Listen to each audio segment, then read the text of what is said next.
Продолжуваат песимистичките прогнози на меѓународните финансиски институции за македонската економија. Од стартот на војната во Украина, Светска банка веќе трет пат ја намалува проекцијата за економски раст на земјава во 2023 година.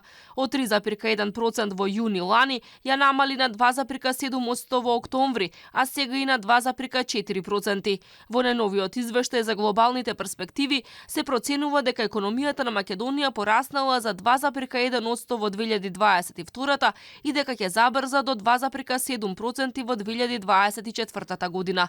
Намалени се проекциите и за цел регион на Западен Балкан.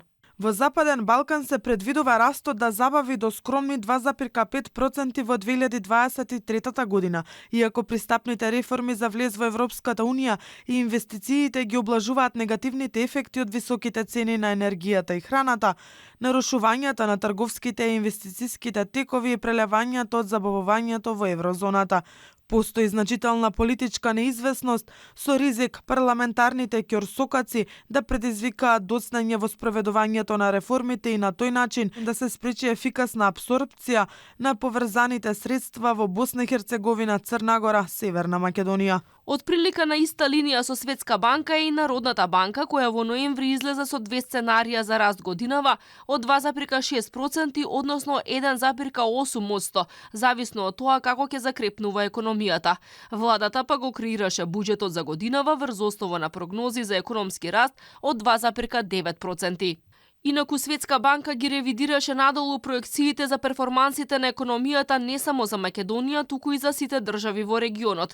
При тоа најлошо од првичните очекувања ќе поминат Хрватска, која ќе има најнизок раст од само 0,8% и Бугарија со раст од 1,7%.